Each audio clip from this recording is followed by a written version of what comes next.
Welcome to the Grumpy Plumber. This is my dad, Jim, and I'm Jordan. Today, Jim is going to talk about product reviews online, especially from plumbers or from other people in the trades, and how people can get really negative on certain products. He has a strong opinion on that. I do. And the one thing I hate is when I walk into somebody's house and the first thing out of their mouth, the plumber did it wrong.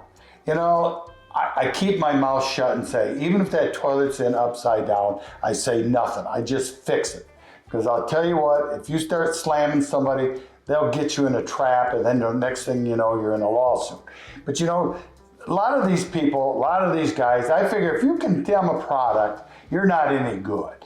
You know, why condemn it, just don't use it, is my thing. It's like, I hear this guy condemning a Navian water heater. You know, why is he doing that? Everybody's got their problem. Ford, Chevrolet, they all have their problems. They work things out. Navian's why I like Navian. They have come up with more of the newer devices, like be able to circulate water. They can make a boiler combination and a domestic water combination. They're working out there to make things better. Doesn't mean you're going to save any money, you know, a water saver. It's like, and even faucets. You know, you go to the box stores, you pick up a faucet, and they're starting to sell, you know, name brands like Grohe, and or Kohler, all that stuff, and it could be the same, but a lot of the finishes, the chrome part of it or the brass part of it, that might be different. Or some manufacturers you see online, they design their own faucets and they look really cool.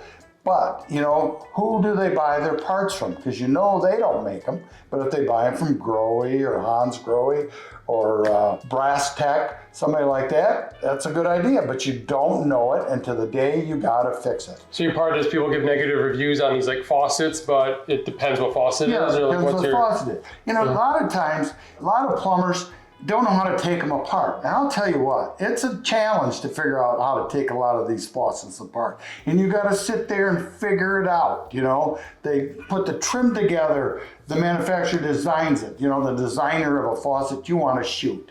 Because, you know, you're the guy that's got to take it about and fix it. So you got a lot of that stuff you got to look at on things. You know, and a lot of plumbers, they don't want to deal with that. They'll back right away from it or something, you know, or they'll condemn a toilet. You know, I'm a big Toto fan. Why I'm a Toto fan? Because we went through this water saver deal for the last 20 years. When water savers come out, we had to flush them with less water.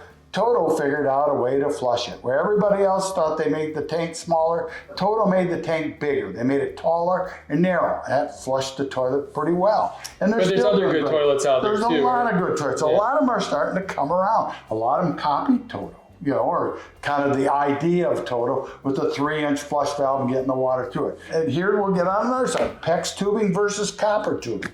You know, there must not be everything wrong with this PEX because they're building a lot of houses, they're putting PEX in them, and they're not looking at, you know, even these multi-million-dollar houses my friends are doing, and they're putting in PEX tubing because, you know, everybody, rich and poor, want to save money. Keep that in mind. When it comes to writing that check, they don't want to make it real big. You know, copper or cast iron and PVC. I got into the trade just as PVC started up. In cast iron. So it was a real toss-up. Some plumbing contractors said they were not going to use cast iron. And eventually they had to use cast iron because that builder said, I'm not paying the price for that cast iron.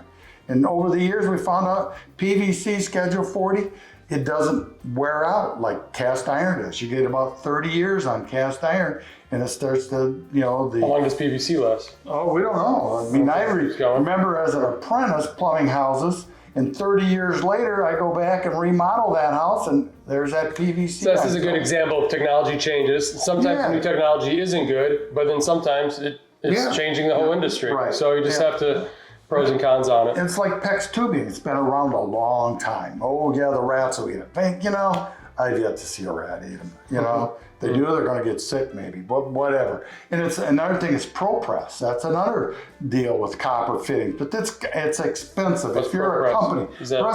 company, they use a machine to press the fitting on. It's really kind of unique, and it does a nice job, especially if you're working on a water leak and you can't get the water to stop. You're not doing any soldering. You can use a ProPress, especially when you get into. You know, my first experience was a 5-story hotel, and I had to put an RP device outdoors. Well, you can never get that big hotel drain down. In the ProPress, you know, you just put the fitting on, you clamp it down, and water wasn't an issue with it. Where soldering, you couldn't do it. You'd have to get a valve in there, have to get it shut down, and it's more money fitting wise, but labor wise is another thing. It's cheaper. So just go back to the point of this is you watch a lot of plumbing videos. He appreciates comments. When he shares an opinion, we appreciate your comments. It's good to have comments, and that's the thing with these product review videos is there's always pros and cons. I guess what Jim is saying is just that negativity, right? It's just that thing of like when you just rag on a product, it isn't fair to the manufacturer, it isn't fair to the people who designed it, and you always have to take it with a grain of salt, right? How much does this guy know when he's negative? It's better to have a positive product review, not be chasing those views on some negative thing out there.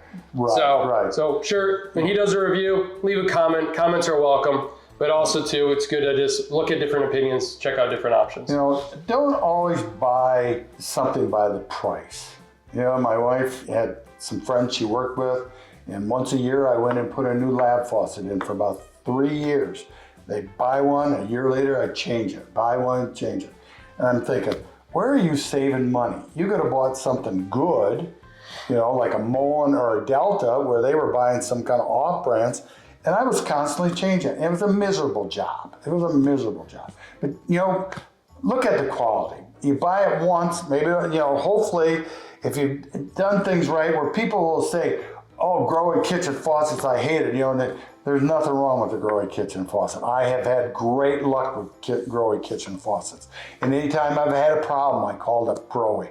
If I had a problem with the Moen, I call them up. Delta, they're very simple. Very seldom I had to talk to Delta. But they're a good faucet. They're a very good faucet. Kohler has you know, you call up and you get these ladies to help you out at Kohler and tell you what parts you need and stuff like that. That's great. That's a big feature as far as I'm concerned in this world. And get the right information, not the fake stuff. All right, thanks so much for watching. If you have comments, something you want to share, ask them about a product, leave it in the comments below. Thank you. Hey, if you don't believe me, ask the little neighbor kid. They're pretty good at a lot of this stuff nowadays. Thank you.